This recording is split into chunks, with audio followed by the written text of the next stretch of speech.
Valentine walito boss nagenda kwa walito boss nimva ngenda kwa Nava nenfundikira nga ngenzeko wa Geoffrey Retire era jina sanga kwe scan nga yekola obusolosolo ennaku n'ennuma naye nga ali ku stage ayimba yamugruminga simwava alina sente abali mu audience balina sente abajja bonna okuyimba balina sente bamulaba ne Grace Kani wanaafa waati bajja kukwata emizindaalo boogera ebigambo ebirungi ku Grace Kani. Grace Kani kaali kaana kaffe kajja ne kayimbira mu kibiina kyaffe ne tukayamba ne kafuuka ki naye kati essaawa zino Grace Kani tali mu nnomo tali bulungi basirise balaba muganda wange Yabo ogimanyi wali ogiyingiddemu kati kankunnyonnyole nze golaba nyambyeko ku Grace Kani nesikowa nga muyamba because okuyamba tokoowa paka omuntu ateredde oba kutwala mu rehab nkunnyonnyola yakomawo nkunnyonnyola addiction ziba stage za njawulo mulimu omuntu nga yakayiga ekintu nga ajja kivaako mangu nembamu omuntu nga aludde ku kintu nga kijja mutwalira mwaka mulamba okubeera mu rehab si myezi 3 si myezi 4 myaka 2 okubeera mu rehab si mwaka gumu.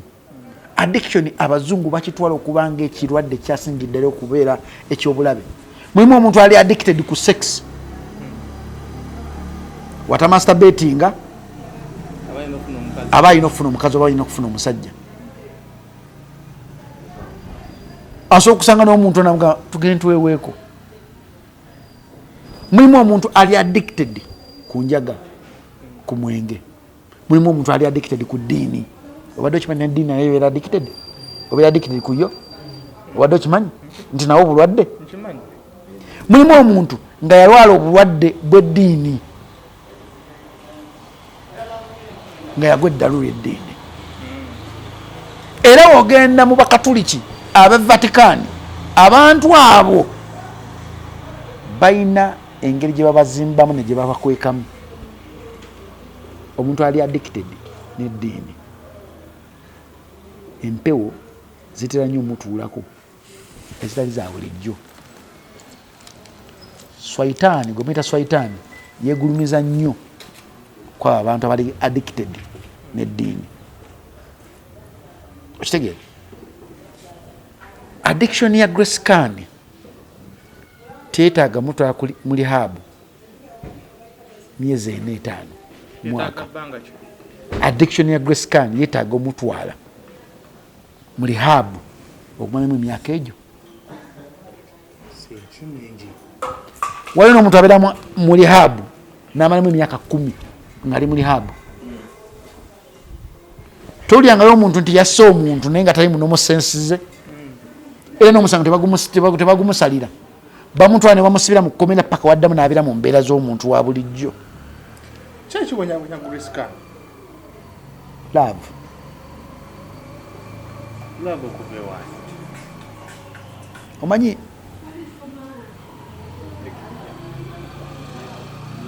omugenzi radio yalinako omukazi nga wasanga ne radio yesala bwati gwe kyotasobola kukola mu love waliwo omulala asobola okukikola gwe tosobola kutta mu love waliwo omulala asobola okutta bwasanga patanawe nga amulabe n'omuntu omulala asobola omutta. Ensi yaffe Uganda ebadde virgin nayo ebintu bingi nnyo. Waliwo n'omuntu abeera addicted ku love nga love ayagala nnyo asobola okwesaanyaawo olwa love. Addiction ndala omuntu kumutwala nga Grace Kani omutwala mu rehab noga nti olese Grace Kani nti anywa nnyo omwenge ye reason yagera okubeera mu rehab. Nene weerabira waliwo addiction ya love, waliwo addiction ya sex, waliwo addiction ya cocaine, waliwo addiction z'ennyingi. Omwetegeeza zonna ezo taziina. Alina ey'omwenge gy'omanyi. Ne love naye ebeera addiction. Kyo kyamujja wa pastor munywanyiwo. Nga nkugambye nti okuyamba kitwala omuntu alina omwoyo gwa Katonda okuyamba.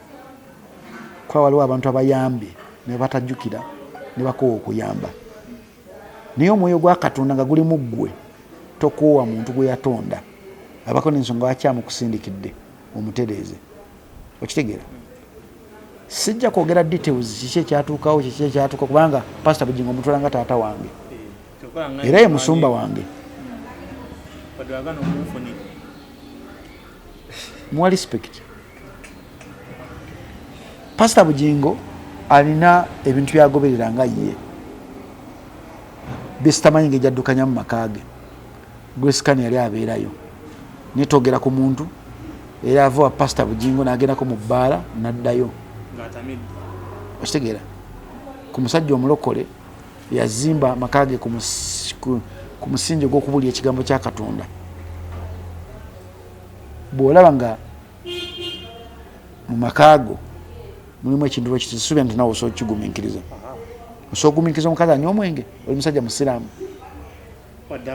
Tugeze okedde ku makya omwana wo anywa omwenge osobola mugobe waka? Omwana wange mutwala watali mwenge nasooka atereera. Kale gwe teeberezaamu nti Pastor Bugingo tazaala nko Grace Kan ne taata we wansi kubanga amuzaala amuwadde chance amusembezze wakaawe naye omuntu gw'osembezze wakaawe takyuka. Ng'oyagala ensi ekunyumira yiga okumanya ennaku yo. Nze manye ennaku yange. Grace Kan tamanyi ennaku ye. Nkuddamu ng'oyagala ensi ekunyumire yiga okumanya ennaku yo. Ennaku yo etya? Bw'otunnya gy'ovudde nogaba bannange nasulanga ku street kanfube nnyo nemekukola ki? Kudda ku street. Nze nina ensonga lwaki muwalange bwe nkuza birthday yange mutwala mu bifo binali nkuliddemu ebya ghetto binayisulamu ne mutwala mu kisenyi gye nasulanga ne mugaba Melissa tosobola kukkiriza awali ekizimbe awo nasula wokko ne mutwala Kampala ne mugaba Melissa tosobola kukikkiriza nti waliwo ekipa kya kasasiro we nasooka okulya emmere yange emu kasasiro ne mutwala ekampingisa ne mugaba Melissa bantwala ekampingisa ne nzija nga nzirika okuva eno paka mu tawuni e Kampala. Naye nsaba Mukama Katonda byonna ebyantuukako bireme kutuukako. Ate wonootandika abasajja manya osobola okuzaala omwana n'afuuka jjajjawe kye yayitamu. You understand? Ne mubuuza naye waali oyina boyfriend? Nagamba daddy nze golanze ba boyfriend abo sina boyfriend nze njagala abasajja bazungu. Ne mubuuza lwaki oyagala abasajja bazungu? Nagamba abasajja bazungu balina love. Temugamba mukwano wange olwo n'abazungu batalina love nga balina ettima okufuna omusajja ategeera gaba mavivigo ng'omukazi. Bw'osabira omusajja ategeera Katonda ajja mukuwa. Bw'otamusabira n'olowooza nti omutima gwo gujja kufunira omusajja ategeera tojja mufuna.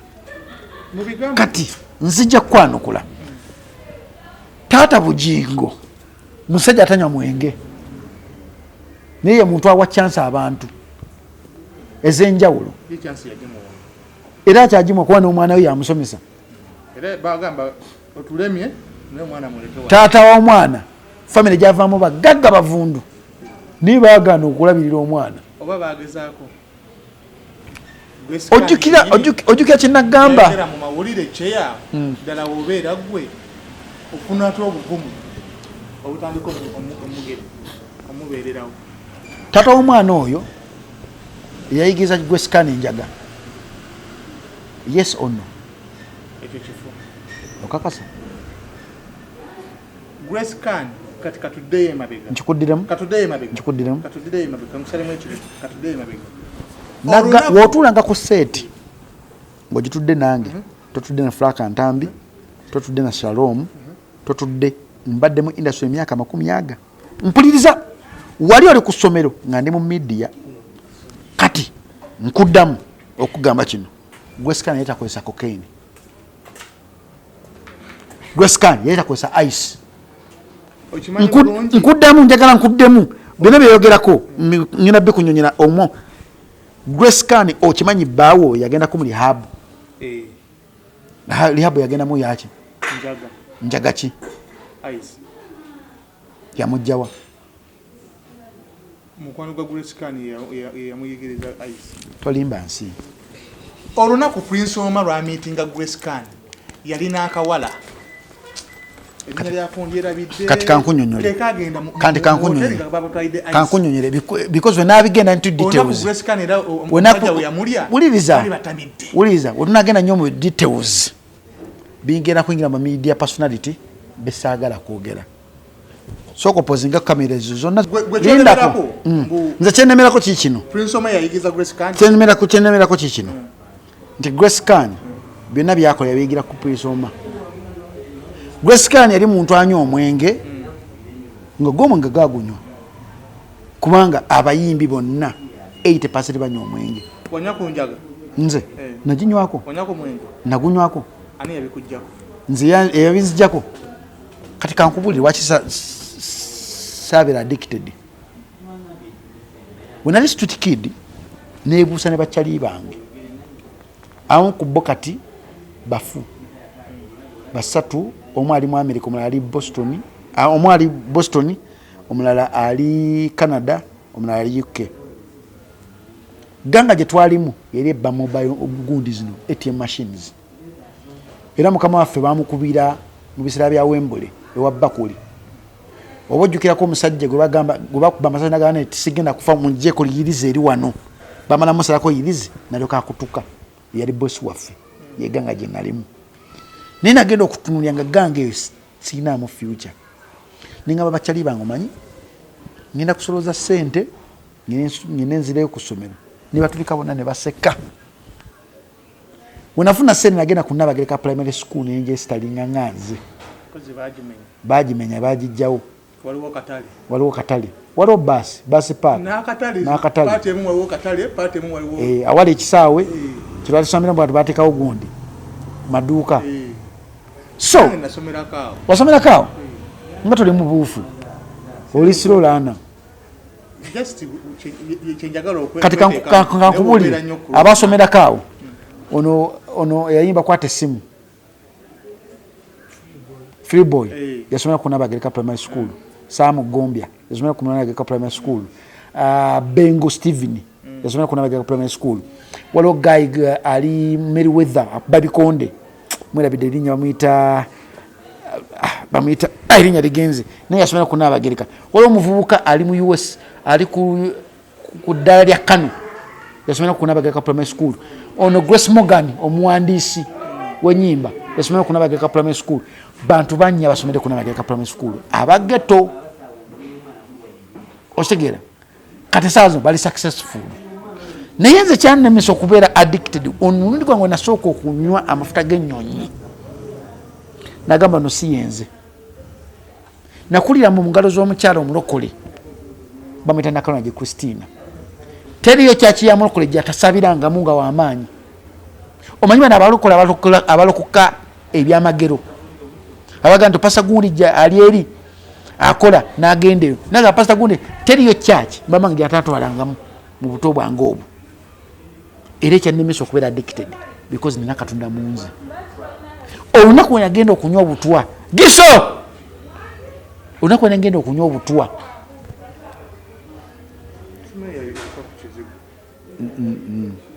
naye muyimbi olunaku nagenda okunywa obutwa nava mu Kisenyi nejja Kampala Road nga ku Fido Dido nensanga omulema ng'asaba nga nkuta obutwa ngenda Bunyu nginsentami nenga omulema ono asaba yebaza Katonda talina magulu nze nina amagulu ngenda kunywa buta tuheero giso ki ekiriwo wadde wala kunsomeramu tisagagera kyandolinga yes awuze nange kyebaddeko nnyo because maze okulaba omulema ali mu kusaba Katonda amwebaza olunaku nga lubadde yebaza abantu abamuwadde ekyokulya yebaza abantu abamuwadde ssente. Nengamba Jacob siri mulema kyokka njaga kukola ki kunywa butwa.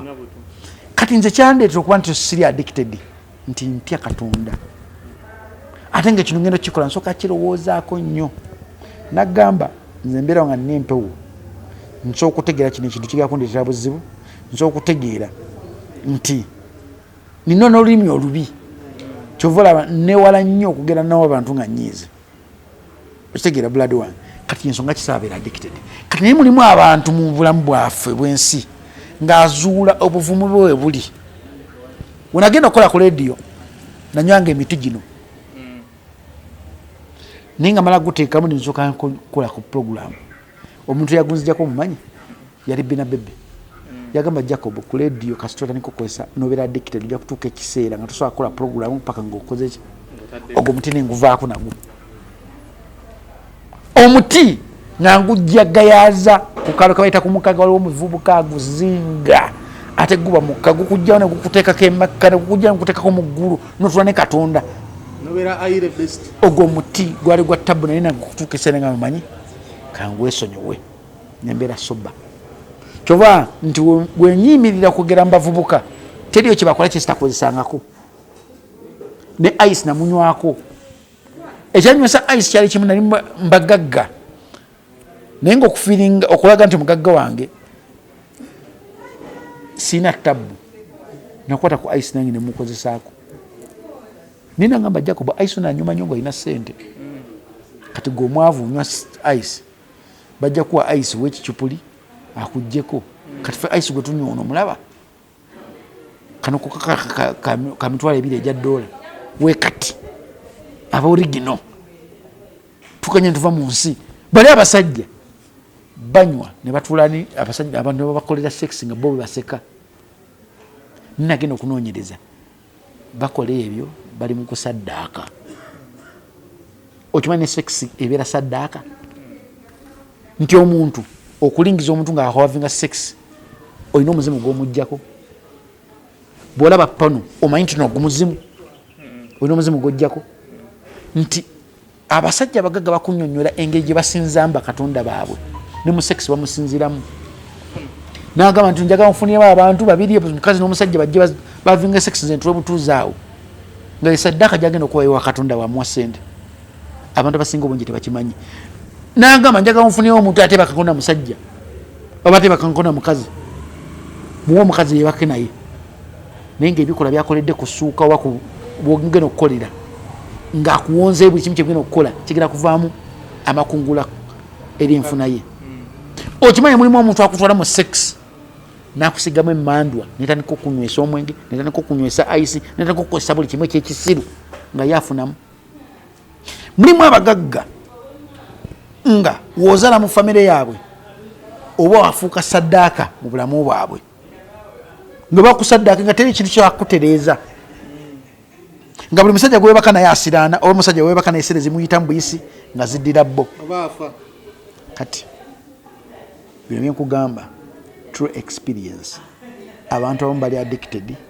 addiction gyeziri abantu abamu betaaga time okuhiringa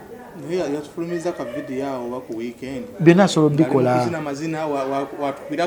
byonna asobola bikola n'omugenzi Whitney Houston yafa kubeera addicted nga mugagga muvundu yafiira mu nfe y'ekisiru n'omugenzi wa Michael Jackson yafa kubeera addicted so mu nsi osomulawo omuntu mulamu akola ebintu naye ng'avaako abamutegera agamba kale si Grace Kane w'emyaka 10 kale Grace Kane aliwo oyo mulala ffe tusobola okukitegeera naye ekinnuma nti bonna babiira be bigenda mu maaso naye basirise bwe kye olunaku Grace Kane kalifa mikwano gye gyonna giri mu industry gijja kugenda ku National Theatre gikwate akazindaalo gikabe obuzigaziga bw'ekirogo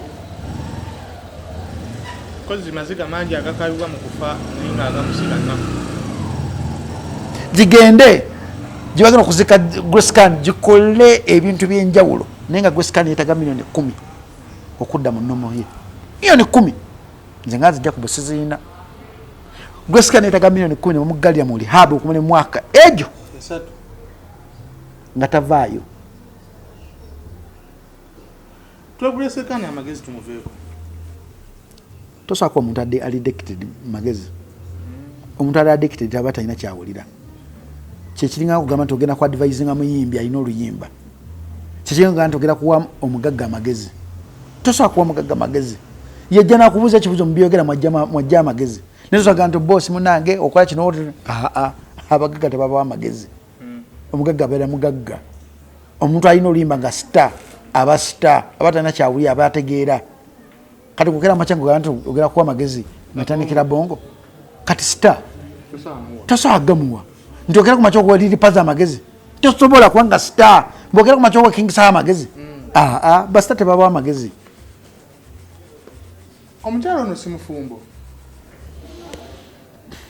Annie Taylor oba yanobayo kuba nina video gyendabye ku NBS gye bakoze eggula akawungeezi ng'ali ne Bakaleera ng'agamba ono gwe yafunye byebirooto bye naye nze bijja manya mufumbo wa SB4 Saalongo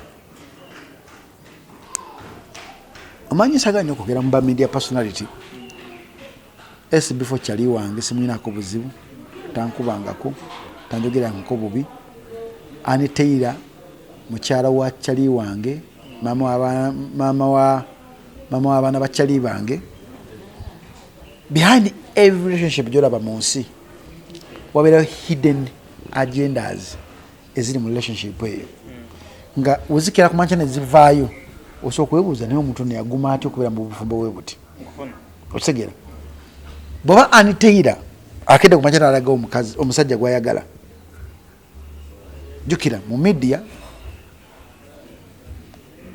osobola okuyiya story yonna n'ojuguza abantu nebagikiririzaamu naye nga story si yaddala nga story erina ekintu kyebikka oba nga story erina ekintu kyopromoting oba kyobala mu media I think nze omuntu akyasinza okuzanya stunts era stunts nze enyumirizaamu nti zirina abantu we zintadde oluusi nzizanyira abantu oluusi nzezanyira nze kennyini kati mulimu stunts eziri mu media ng'omuntu eyagala mutunda abeere relevant ku TV oba nga eyagala mutunda abeere relevant ku radio ovanga omuntu okubeera owakabi ku radio nasinga owa TV amaanyi okimanyi nze Jacobo waabwe nkoledde radio emyaka nga 20 nensinga ba TV presenter bamu musinga erinnya misinga n'okumanyika nga tuwatuyimiriza ababiri noga nti Jacobo wuuyaawo ne TV presenter wuuna akola okuva ku makya musinga erinnya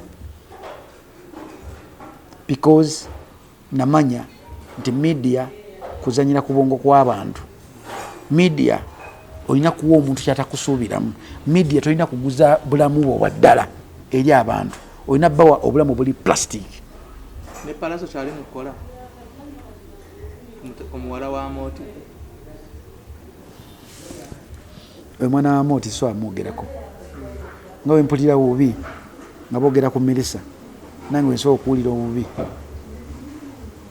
I think Namooti wasobola okuwulira obubi nga njogera ku Koko ndi anko wa Koko era wenzira mukamwa kange nko kujajinga Koko mba muzadde musiru naye nkugambye nze respect yange njiwa nnyo mukazi w'omuntu gwe mmanyi n'abaana b'omuntu era nsaba oyo ani gugenda okuzanya era nsaba nti Koko waali mwana mukulu byakola abitegeera ne Palaso byakola kansubire tebiweebula Koko era kansubire nti tebirifuuka kyakulwanyisa mu bulamu bwa Koko era Annie Taylor byakola kansubire tebigera kujjawo kitibwa ky'ekyokubeera maama era SB4 byakola kansubire tebijja kukera mukya kujjawo kitiibwa ky'okubeera taata mu relationship mbamu obuvunanyizibwa bayita abaana betufunye mu bantu era love bayiweddewo ofubanga nnyo okuprotecting obuvunanyizibwa obwo ebyomu kisenge tebitottola n'obisirikira eyo ensi teyagala kumanya ensi baagala byonenesa ennaku zino tokkirizanga abantu okuguza ekyo ekintu ekibi kyebakwagalamu story endala tumalize ne Chameleone katusoke ku bigambo by'omwana muwala ono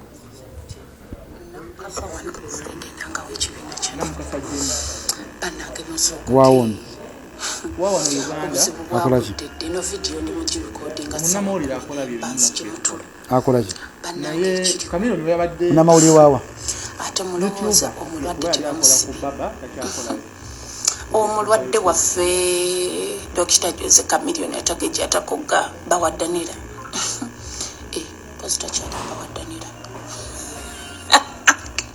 tachali bawaddanira munange mbani basenga nfuna amawulire agava Boston kitawaffe Jose Chameleone nga bw'atanyigira mu ttooke yakubye Juliet Zawedde mbu yakubye oli nkoko bwana nkoko buchildren mbu Juliet Zawedde n'agenda ku poliisi n'amuloopa era wetwogerera Chameleone ali mu kkomera e Boston n'abantu ba Amerika bannaye bali n'olugamba babayita buli wendi lufuna so munnanga amawulire geego Juliet Zawedde ba media personalities kambagambe kino ekintu wammanga mu bantu abateerabira abatasonyiwa ng'omwogeddeko bamuyita Chameleone omwerijjamu omulumba okimanyi nti bw'alikwata kukuba ajjako okuba bubi bw'alikwata kukukola ekintu twala nti omulwadde niba agenda okukuba bangi ng'akomyewo mumpolampola twala nti ali mu America kati yamutadde ku lisiti y'abantu balina okukuba ate nga ajja mukuba yagambye ali mukomera gwe kati kankubule mu bantu abasonyiwa mu art industry Chameleone taliimu tasonyiwa era nkusuubiza oyo tomulaba oyo yayogedde ebyo n'amwanukula yamutadde dda ku gganga y'abantu balina okukuba ate nga ajja mukuba tajja kera mukyagi yave yamukube naye ajja kubeera awantu bamukube ekikonde oba bamukube ettaffaali oba bamukube kino ekyuma ekipima gana amayinja ga minzaani gamugwera oluba nkubira ajja kimukola kubanga Chameleone ye muyimbi gosa okwogerako ekintu kubanga amanyiwa gyavudde bw'oba omwogeddeko ekintu ng'olina ekintu kyewamukolera akuleka naye omwogerako ekintu ng'atunula mubyafaayo bye nga toliimu akulagako ono yabadde kigendererwa ki okugamba mbu Chameleone bwetwogerera ali mu kkomera ensi yayonooneka ali mu kupookya na bulwadde ensi yayonooneka nti si mu kuyonooneka kwagirako emitango mingi essaawa zino buli muntu munamawulire ethics z'amawulire zaavaawo dda befo nga tonakudda obaita ogwo nagwo musango yakoze ogw'omusango kugwamu ku mateeka omukulu ow'ekitiibwa Muhammad Nseko ge yaleeta ogw'omusango okitegeera naye Uganda yaffe yensi mwetutwalira amateeka mu ngalo era nkusuubiza kino wammanga walikomawo ng'awonye bulungi ajja muwa oba ajja mukyalirako wanaba mukyaliddeko ekirabo kyajja muwa ajja kikwasako emikono ebiri Chameleone yagaye bannayuganda abamu yalonzeemu bannayuganda abamu lwaki tuyitiriza nnyo okwogera betutamanyi nebetutamanyi kuba musajja watu yatutte n'obudde n'alikodinga room mwali n'alikodinga amanyi agali kagundi n'atulaga ne kanula ng'akulaga ndi ku kitanda ndi bulwadde naye gwe ovuddeyo ogamba ndi mu kkomera ensi yaffe nga ngaine yayonooneka buli muntu yafuuka munnamawulire buli muntu alina kabampande yakyovula nasalawo nenga nti siteeka politics ku channel yange siteeka simanyi Jacobo naade ku tokusheweti nenjogera bino ku channel yange nteekako bintu birala wobitunula ebiri ku channel zange byawufu nnyo ne ku byenkola ku channel zammwe siteekako bintu byo byenkoze naye ku channel yange kubanga brandi yange erimu ebintu bisatu abantu bebabimanyiiko erina politics erina critique erina n'okuinspiringa kati ezo byonna nina buli audience njiwa byayo wembera naawe programu yeyo njiteekamu elements era 3 n'obukulembeze nga kwebuli so omuntu yenna atamanyi brandi ye wagyeraga ate omuntu yenna nga tuli mu byafaayo byoyo omuntu mwogerako ng'okimanyi muntu anyiiga ate wanyiiga tumanyi busungu bwe Chameleone oyo akoze ebintu mu Uganda muno naye bona bwe abikoze tebaddamu mwesemberera nkubuulira mu Uganda muno mulimu omusajja muyimbi yapama mu kamwa k'omuntu era mu Uganda mulimu omusajja omuyimbi yafuka mu kamwa k'omuntu mu Uganda muno mulimu omuntu eyavuga omuntu n'amuleka mu nnyanja wakati mu Uganda muno mulimu omuntu yavuga omuntu n'amujja n'amutwala mayiro ng'egi mayiro nga 3 namuleke kati mu Uganda oyo yali kamiliyoni yali ani gwerekayo yali papasidi eryani ne mutima yalabye ne kamiliyoni amukoze ebintu bingi so kamiliyoni omulumba omanyi olina history naye olinako ekifaananyi naye yali akukubiddeko esimu nayagala obuyambi wali omuyambyeko bwe wata omuyambangako n'omwogerako manya ajja kuwa ate wanakuwa ekirabo ajja okukwasako egyo si ye mulungi oyo ajja bamuggyemu eriiso amawulire gafudde amawulire tegakyalina makulu buli muntu munamawulire buli muntu yena yafuuka bloga buli muntu yena yafuuka tiktoka buli muntu yena yafuuka ainomo buli muntu yena amanyi okitegeera n'obulimba bungi kati Uganda media yaffe yafuuka nga eya America ng'omuntu anakukubira 99 kugamba ne wano waliwo omuntu asooka kulikodinga bannayo era ba accident emala kuggwa nalyoka akola ki akubira ambulance oba akubira 99 naye nga maze gateekayo ntebero ddyo girabaawo Florida omanyiwaawo kiro ba abantu banna omu ng'ali mu luguudo wakati omulala ng'ali mu pipe wakati omulala nemuggyako omuntu nemusuula eri omulala ng'ali mwala naye ng'abantu batunudde bonna nga batunudde we bati neva mu mmotoka nenzija nzijawo omuntu ng'akyalimu akasambagala akulya UPDF ya muno nakokinga emundu nagiteeka ku muntu nga tomuggyaawo nimugamba buno buvunanyizibwa bwange kubanga ndi mukulembeze atwala security ye bunamwaya baida ndi mukamaawo wano onsonzeemu emundu oba onkuba sasa erinkube nengenda mugjawo nagamba geza omugjawo era nze omu ku bantu abamuleta omuntu oyo mugoba mu bunamwaya ne bamukyusa so Uganda abantu baagala nnyo ebibi okusinga ebirungi ebirungi tebitambula kati video ezina likes nogenda oziwulya content waayo nga wanjawo ne ku video ezina likes nyingi so yensi yaffe tugigumire kibuyaga wali bakutte obudde n'abuta Katonda natuwa omuyaga omupya abantu bajja kuddamu empisa yabyogeddeko naye gwe linda kakomewo afunako ngubangu bakomewo bulungi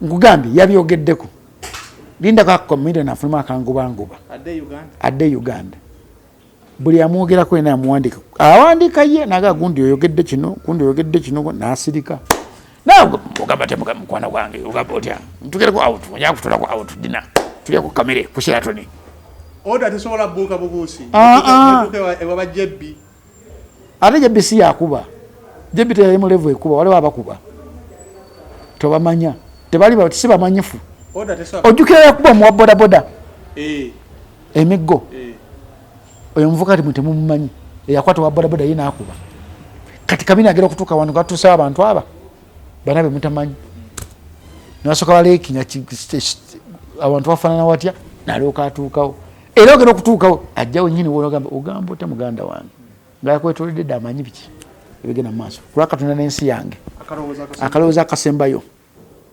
obulamu bwe bugagga bw'oba olina ensolo y'obulamu obeera n'obulamu tugenda mu kaseera akazibu muvubuka munnange ffenna twetaaga enkyukakyuka naye enkyukakyuka gye neetaaga si yakuyiwa musaayi nze njagala enkyukakyuka eyo ey'emirembe esobola okuwa omukadde n'omwana omuwala n'omuvubuka ekitiibwa teri kintu kisinga kuluma kulaba nsi yo ng'egenda kufaanana nga Libya teri kintu kisinga kuluma kulaba nsi yo ng'egenda kufaanana ng'ensi eziyiseemu musisi w'olutalo nkusaba muganda wange na gy'oli yagala obulamu bwo wadde oyagala enkyukakyuka sigaanyi naye obulamu bwo bwesenga enkyukakyuka